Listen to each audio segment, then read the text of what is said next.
Purushottam, the best among spirits. Bhutesh Bhut Bhavana. O Bhuteshwar, the giver of birth to ghosts. Dev Dev Jagatpate. O deity of the deities, the Lord of the world. Ev Tvam Swayam Vedha. Just you yourself know. Atmanam Atmana. The form of your soul through your. Purushottam. Bhutesh Bhut Bhavana. Dev Dev Jagatpate. Ev Tvam Swayam Vedha. Atmanam Atmana. Interpretation. Shiv Baba, the best among spirits. O Bhuteshwar, the giver of birth to the subtle-bodied part of ghosts. O deity of the deities, the Lord of the world. Just because of being capable to enter, Ajanma and Agarbha, you yourself know the form of your soul through your permanent chariot of Arjun so Adam. Bhuteshwar means the controller of ghosts. Great sentences of Shiv Baba for this shlok are: that Sadguru, that is true Guru himself, comes and gives his introduction. Murli dated 8th October 1968, middle of page 2. No one other than the Father can give his introduction. It is because everyone else, including the deities, demons, sages and saints, forget the previous births because of coming in the cycle of birth and death. Tulsidas has also said the same in Ramayan, Soi jane jehi dehu janai, janat tumhai hui jai. Ayodhya Kand. Adam and Khuda is about both these unlimited fathers.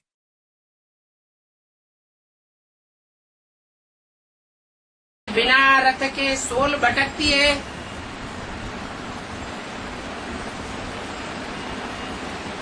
उनको भूत प्रेत कहते हैं. The souls that wander without a chariot are called as ghosts and spirits. परंतु बाप का तो मुकर्रर रथ है. But the Father certainly has a permanent chariot. वो कोई भूत प्रेत बनता नहीं है. He doesn't become a ghost or a spirit. फिर भी भूत प्रेतों को कंट्रोल करने वाला है. Still he is the one who controls the ghosts and spirits. भूत प्रेतों की दुनिया को बस में करने वाला है. He is the controller of the world of ghosts and spirits. इसलिए भूतनाथ कहा जाता है. This is why he is called as Bhutnath, that is the controller of ghosts. Brahma देव, विष्णु देव और उनसे भी ऊंचे देव देव, दोनों देवों से महादेव बड़ा देव, देवादिदेव. Brahma is a deity, Vishnu is a deity, and higher than even them, higher than Dev Dev, that is both the Devs, is Mahadev, the deity of the deities, that is Devadidev. स्वाधीन बनाने वाला एक ही शिव बाप है. It is only the Father Shiv who makes us independent. जो इस सच्ची रूपी रंगमंच पर आकर के उस साकार मनुष्य सृष्टि के व्यक्तित्व का परिचय देता है. He comes on this stage-like world and gives the introduction of that personality of the corporeal human world as कि वो व्यक्तित्व कौन है जिसको मैं आप समान बनाकर जाता हूँ. who is the personality whom I make equal to me before going. अपनी सारी प्रॉपर्टी देकर जाता हूँ. I give him my entire property before going. श्रेष्ठ से श्रेष्ठ इस रंगमंच पर कौन है, इस रंगमंच पर उसका परिचय वो देता है. He gives the introduction of the one who is the most elevated on this stage-like world, on this stage-like world. और वो जो परिचय देता है उस परिचय को वो ही समझता है. कौन? And only he understands the introduction that he gives. Who? है वो ही एक आत्मा समझती है जो उसके दिए हुए अखूट ज्ञान भंडार को ग्रास्प करती है. Only that one soul who grasps the inexhaustible treasure of knowledge given by him understands it. दूसरा कोई समझता ही नहीं. Anyone else doesn't understand it at all. तो वो मनुष्य सृष्टि का बाप, वो आत्माओं का बाप. So he is the father of the human world, and he, Baba indicates upwards, is the father of the souls. बाप का परिचय बाप ही दे सकता है. Only the father can give the introduction of the father. चाहे वो आत्माओं का बाप हो, चाहे वो मनुष्य सृष्टि का बाप हो. Whether it is the father of the souls or the father of the human world. मनुष्य सृष्टि के बाप का परिचय भी भले ब्रह्मा के मुख से सुप्रीम सोल बाप ने दिया है. Though the supreme soul, the father has given the introduction of the father of the human world as well through Brahma's mouth. दिया है ना? He has, hasn't he? लेकिन वो बात भी सिवाय उस मनुष्य सृष्टि के बाप के कोई नहीं समझ सकता. But no one can understand even that introduction except the father of the human world. इसलिए बोला बाप का परिचय बाप ही दे सकता है. This is why it was said, only the father can give the introduction of the father. दो बेहद के बाप हैं.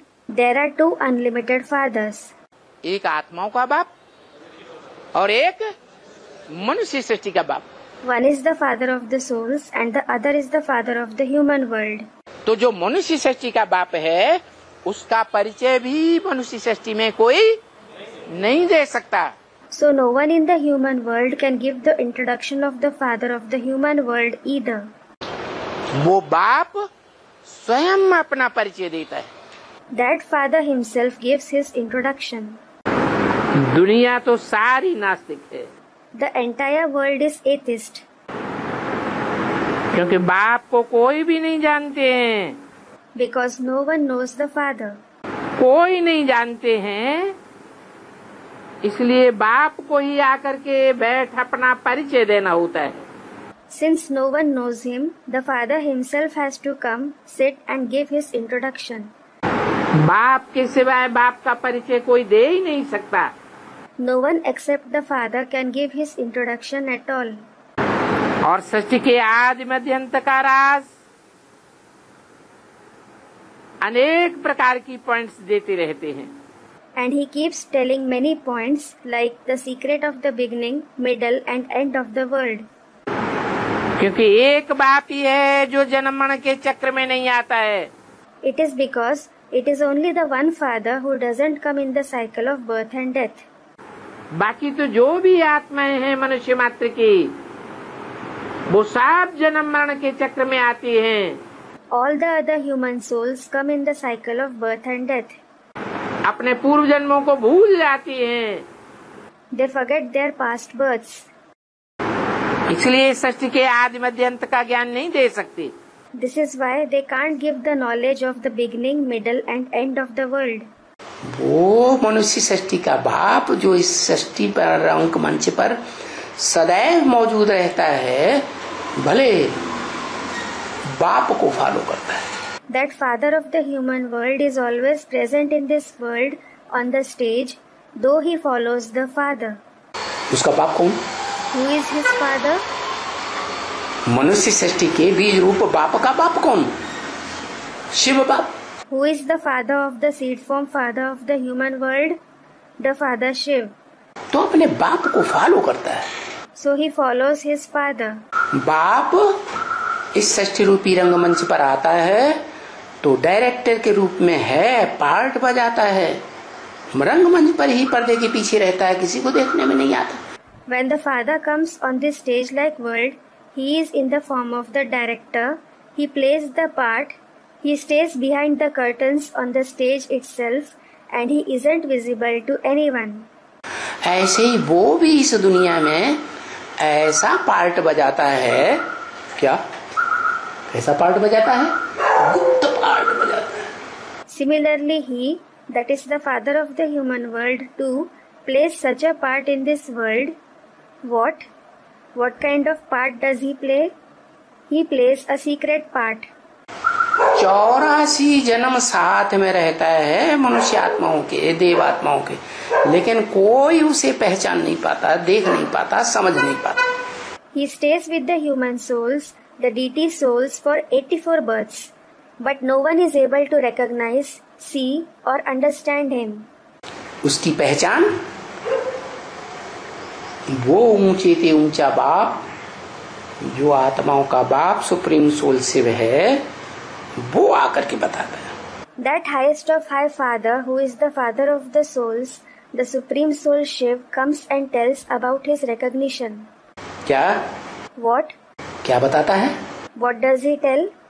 जो रामायण में लिखा है, जे ही जानौ ते ही देव जनाई। He tells what is written in the Ramayana. जेहि जानौ तेहि देहु जनाई। क्या? What? जेहि जानौ, ऊपर को मुख करके बताया। जेहि जानौ, he faced upwards and said this. वो सबसे ऊंचा है ना, ऊंचे ते ऊंचे भगवान, सुप्रीम सोल, आत्माओं का भी बाप, मनुष्यों का भी बाप है। He is the highest, isn't he? The highest of high God, the Supreme Soul, the Father of even the souls, the Father of even the human beings. तो उसके लिए बोला, सुप्रीम सोल शिव के लिए, कि तुम जिसको जानते हो, जे ही जानौ ते ही देहि जनाई। So it was said for him, for the Supreme Soul Shiv, that the one whom you know, जेहि जानौ तेहि देहु जनाई। तुम जिसके 84 जन्मों को पूरा पूरा जानते हो, उसको तुम आके उसकी पहचान देते हो, अपनी भी पहचान देते हो। It means the one whose 84 births are completely known by you, you come and give him his introduction. You give the introduction of yourself as well. क्या? What? सुप्रीम सोल उस मनुष्य सृष्टि के बाप आदम को, मूर्तिमान शंकर को अपनी भी पहचान देता है। क्या? The Supreme Soul gives his introduction as well to that father of the human world, Adam, corporeal Shankar. What? कि मैं कैसे सुप्रीम बाप हूँ, मेरा कोई बाप नहीं है। He explains how I am the Supreme Father, I don't have any father. और जिसमें प्रवेश करता है सृष्टि रूपी रंगमंच पर आकर के, जिस अर्जुन के शरीर रूपी रथ में उसका भी परिचय देता है। And he also gives the introduction of the one whom he enters after coming on this stage-like world, the introduction of the chariot-like body of Arjun. एक ऊंचते ऊंच को पहचानो कि वो इस सृष्टि पर कहाँ प्रैक्टिकल में कार्य कर रहा है। Recognize the one highest of the high. Where is he performing the task in practice in this world? वो कौन है निराकार सो साकार इस सृष्टि पर बनता है। Who is that incorporeal one who becomes the corporeal one in this world? वो जो ज्ञान देता है, The knowledge that he gives, Baba indicates upwards. वो उसी का ज्ञान देता है। He gives the knowledge of him alone. Baba indicates downwards. किसका? मनुष्य सृष्टि के साकार पार्टधारी, हीरो पार्टधारी का ज्ञान वो देता है। Whose? He gives the knowledge of the corporeal actor, the hero actor of the human world. क्या? What? उसकी पहचान भी उसके सिवाय कोई नहीं दे सकता। No one except him can give his introduction. Baba indicates upwards. और जिसमें प्रवेश करता है उसकी पहचान भी उस साकार के सिवाय कोई दे ही नहीं सकता। And the one whom he enters, no one except the corporeal one can give his introduction either. यही जानो तेहि देव जनाई, जानत तुम ही हुई जाई। Meaning, the one whom he knows, he gives him his introduction. After knowing him, he becomes like him. वो स्वयं हुई अपना परिचय देता है। He himself gives his introduction. इसलिए स्वयंभू कहा जाता है। This is why he is called as Swayambhu. स्वयं जन्म लेने वाला कहा जाता है। He is called as the one who is born by himself. इसलिए बताया, जानत तुम ही हुई जाए, तुम्हारे जैसा ही हो जाता है। This is why it was said, जानत तुम्हें हुई जाए. That is, he becomes just like you. उसको जानने वाला उसको जानने वाला। He knows him. Baba indicates downwards. He knows him. उसको तो सब जान ही नहीं पाते। No one is able to know him at all. Baba indicates upwards. उसको तो जो आत्माओं का बाप है उसको तो आत्माओं रूपी बच्चों के बीच में जो बड़ा बच्चा है वो ही जान पाता है। Only the eldest child among the children in the form of souls is able to know him who is the father of the souls. वो इसकी अखूट ज्ञान भंडार की प्रॉपर्टी ले पाता है। वो He alone is able to take the property of his inexhaustible treasure of knowledge. He, Baba indicates downwards. लेकिन उसको भी कौन पहचानता है? कोई भी नहीं पहचान सकता। But who recognizes him? No one can recognize him. वो स्वयं ही अपना परिचय देता है। He himself gives his introduction. उसका परिचय कोई दे ही नहीं सकता। No one can give his introduction at all. इसलिए बोला जानत तुम्हें तुम्हें हुई जाए। This is why it was said, जानत तुम्हें तुम्हें हुई जाए। तुमको जानने वाला तुम्हारे जैसा ही हो जाए। It means the one who knows you will become just like you.